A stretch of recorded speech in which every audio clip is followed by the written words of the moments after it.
Rebonjour tout le monde et merci d'être venu ici pour assister à cette série de conférences dédiées pour les jeunes et surtout sur le thème du volontariat des jeunes comme étant un engagement citoyen. En guise d'ouverture, peut-être,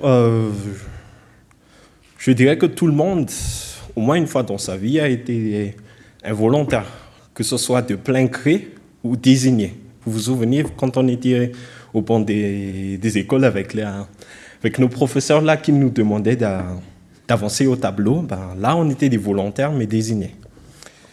Et pour continuer sur ça, en fait, c'est que dans la vie, les gens, nous, êtres humains, on a tendance à avoir des idées reçues, des idées prérequises sur n'importe quel sujet, que ce soit sur la connaissance, notre vie en société, nos façons de s'habiller, et bien sûr, même dans le thème du volontariat, il existe beaucoup d'idées reçues qui empêchent les jeunes, surtout, à s'engager.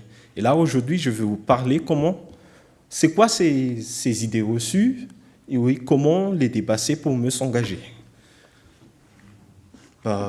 Déjà, comme idée reçue, il y a toujours le débat entre volontariat ou bénévolat. Là, pour commencer, je vais vous parler un tout petit peu de c'est quoi un peu la différence. Et pour avancer ça, en fait, regardons un peu la signification, ou du moins la traduction du terme bénévolat dans d'autres langues. En premier lieu, en italien, c'est volontario. En anglais, c'est volunteer. Pour les Belges, c'est volontaire. Et enfin, pour nos amis les Espagnols, c'est volontario. Et là, on se dit, pourquoi si, parmi toutes ces langues-là, le mot bénévole signifie volontaire, pourquoi les Français ont décidé d'adopter de diviser les deux concepts entre bénévolat et volontariat? Peut-être qu'on dirait que les Français ils se sont dit qu'allez, on va un peu se différencier de nos voisins, les Européens. Du coup, je vais vous donner la définition des deux concepts. Premièrement, le bénévolat est bénévole toute personne qui s'engage librement pour mener une action non salariée en direction d'autrui, en dehors de son temps professionnel et familial. C'est la définition qu'a donnée le Conseil économique, social et social français en février 1993. Et là encore, je pense qu'Yann l'a déjà mentionné tout à l'heure, mais voilà la définition du bénévolat. Et maintenant, c'est quoi alors le volontariat? Et ça, c'est la définition tirée de la loi 2015-015 relative au volontariat à Madagascar. Toute activité désintéressée exercée par des personnes à travers des engagements civiques et citoyens librement consentis dans l'intérêt collectif pour la paix et le développement. Du coup, là, si on regarde un peu les deux définitions, là, on se rend compte que c'est vraiment le même concept, mais arrangé avec des différents mots. Là, dans le bénévolat, on s'engage librement. Et dans le volontariat, c'est librement consenti. En direction d'autrui, dans l'intérêt collectif. Du coup, moi, personnellement, je vais adopter la définition, le fait que ces deux concepts-là, c'est la même chose. Du coup, voilà un petit jeu. Si on jouait au jeu des 7 différences, là, on peut s'apercevoir qu'entre le bénévolat et le volontariat, c'est vraiment, il n'y a pas de différence. C'est la même image. Et vous voulez savoir pourquoi? Parce que ces deux concepts-là partagent les mêmes objectifs, à savoir servir autrui, remplir son engagement en tant que citoyen, parce qu'en tant que citoyen, on a le devoir de participer au développement de notre société, on a le devoir de participer à l'intérêt collectif. Et aussi, comme objectif, les concepts ont un but de créer une société plus égalitaire et plus juste. mais en guise de précision, seulement que si on parle de volontariat, et ça a été mentionné dans la loi relative au volontariat ici à Madagascar, c'est que, et même ailleurs, mais pas seulement Madagascar, c'est que un volontaire n'est pas, disons, est sous un contrat. Il existe un contrat de volontariat que la loi a mis en place pour définir le statut de volontariat.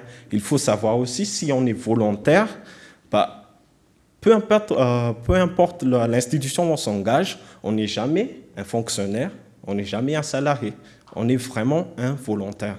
Et ça, il faut vraiment en être fier d'être un volontaire. Bah, vous verrez pourquoi la suite, les raisons pourquoi il faut en être fier. Du coup, on va parler des idées reçues. Là, comme illustration, peut-être que ce n'est pas assez visible, mais je vais vous lire. Il y a une personne qui s'engage là à faire du volontariat, et il y a deux personnes autour de lui qui disent « alors comme ça, on est au chômage, et on aide les autres. » Et bénévolement en plus, vous avez votre autorisation, vite, sinon on va se fâcher.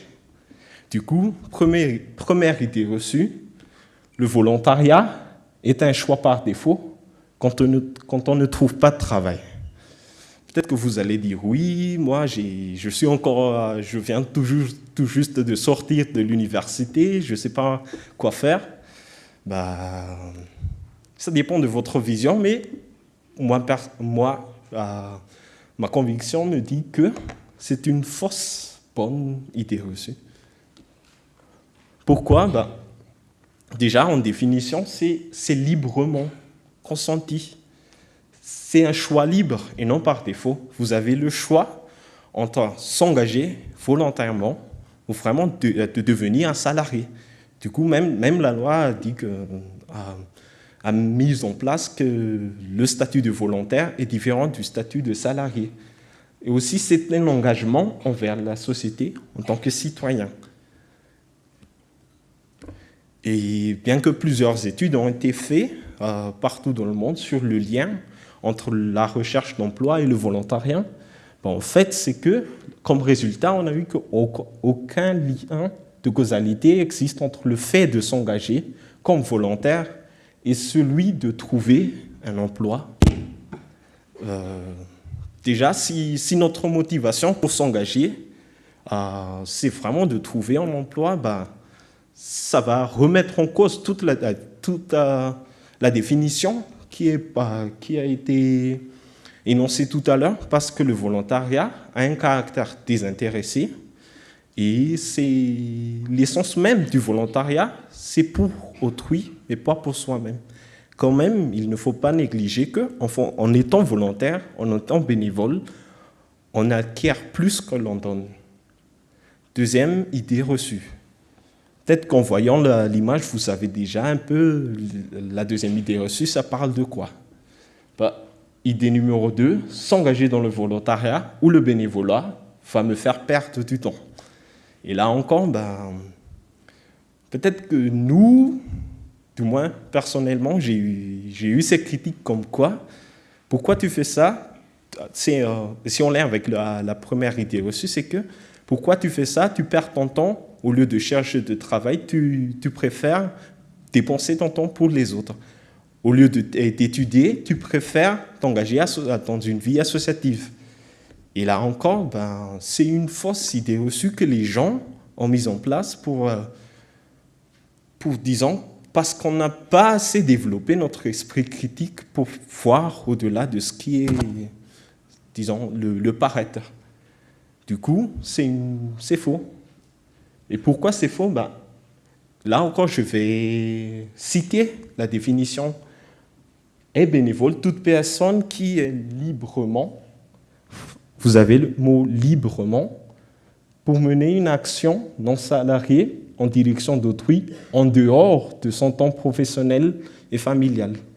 Du coup, même avec la définition, si quelqu'un vous dit que au lieu de travailler, tu préfères donner ton temps aux autres, c'est faux, parce que s'engager volontairement pour la société, ça n'engage pas vos temps de travail.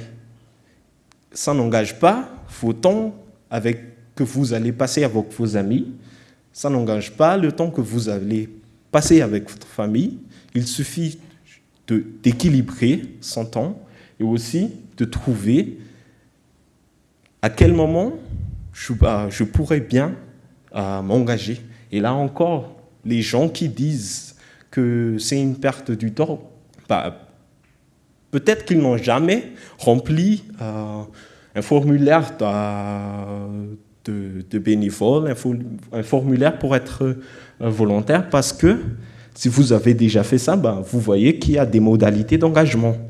Et les termes qui sont les plus souvent cités, et ce n'est pas une liste exhaustive, c'est que vous voulez vous engager 1 à 2 demi-journées par semaine, 1 fois par mois, selon votre disponibilité et à définir avec vous.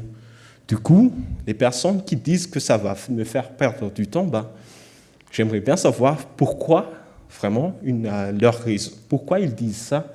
Parce que là, on a le choix. On est libre de choisir le temps qu'on veut affecter à notre engagement, le temps qu'on veut affecter pour le développement de notre société. Et enfin, mais il existe encore plusieurs idées reçues, mais je n'ai retenu que ces deux-là pour mon intervention. Pour simplement citer quelques-unes, c'est que les volontaires vont prendre tout le travail des salariés. Et non, c'est encore une fausse idée reçue. Maintenant, pour faire un petit appel à engagement de chacun, de chacune, c'est que le volontariat, une fois qu'on a réussi à dépasser tous ces idées reçues-là, une fois qu'on a réussi à dépasser les préjugés que la société nous impose, les idées préconçues qu'on nous impose, voilà. Le volontariat, c'est un moyen de s'exprimer.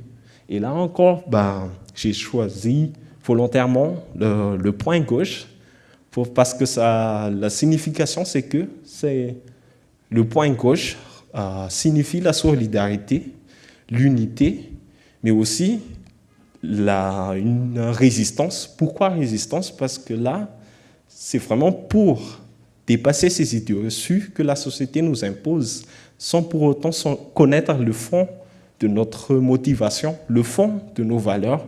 Parce que si on s'engage, c'est parce qu'on a une valeur qu'on veut partager avec les autres. C'est parce qu'on a des convictions qu'on a envie de partager avec tout le monde. C'est parce qu'on a envie que les gens qui ont les mêmes convictions que nous, on ne se sent pas très seul. Donc, c'est un reflet de nos valeurs, mais aussi une occasion de renverser la tendance. Et là, c'est un petit clin d'œil à Billy qui a fait son intervention lors de la 2e conférence sur qu'est-ce que les jeunes peuvent faire pour l'environnement. Et c'est le titre de son exposé, renverser la tendance. Et enfin, c'est un moyen de remettre en cause un système orienté vers le culte du chacun pour soi. Parce que être volontaire, c'est vraiment cultiver l'idée de mutualisme, cultiver le fait qu'en société, il faut s'entraider. On ne peut pas laisser quelqu'un derrière du fait de ses... Par exemple, parce que cette personne ne partage pas nos valeurs, parce que cette personne est atteinte d'une maladie nommée... coronavirus, peut-être parce que c'est la maladie qui fait peur à tout le monde depuis janvier. Et enfin, alors, après tout cela, on sait pourquoi il faut s'engager, mais où est-ce qu'on peut s'engager? Et là encore, il existe plusieurs associations, ici, que ce soit sur l'éducation, que ce soit sur l'égalité du genre, que ce soit sur les droits de la femme, que ce soit sur l'environnement, sur le changement climatique. C'est à vous de décider et de savoir au plus profond de vous quelle cause vous tient à cœur. Vous êtes prêt à vous engager dans la société parce que telle ou telle personne souffre, parce qu'il y a une injustice qu'on s'aperçoit tous les jours. Mais moi, j'ai fait le choix de m'engager dans la lutte contre le changement climatique, mais aussi dans la lutte pour avoir une société plus égalitaire et plus juste à travers Climate et le réseau Climat Océan Indien. Et peut-être pour terminer mon intervention, c'est que je vais vous parler d'un groupe que j'aime vraiment, avec des paroles qui sont très percutantes, qui nous interpellent dans nos vies quotidiennes. C'est que ça, c'est la chanson de Rage Against the Machine, intitulée Guerrilla Radio. It has to start somewhere. It has to start sometime. What a better place than here. What a better time than now. Si on veut changer, en fait, c'est que peu importe où est-ce que vous êtes, peu importe votre statut dans la société, là où vous êtes, vous pouvez commencer à changer. Et là où vous êtes, vous pouvez commencer à changer la société. Et le meilleur moment pour déclencher ce changement, c'est maintenant. N'attendez plus l'instant, disons, une seconde plus tard, mais vraiment, à l'instant T, vous pouvez changer, que ce soit au niveau de vous, personnellement, ou au niveau de votre famille seulement.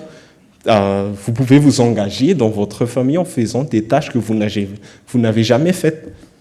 Et c'est avec ça que je vais terminer mon intervention, c'est qu'on a chacun nos convictions, on a chacun nos valeurs. Si on ne les partage pas, on risque de finir seul, on risque de se sentir mal à l'aise dans notre société. Il faut trouver les gens qui partagent nos valeurs, d'où il faut s'engager dans la société. Merci beaucoup.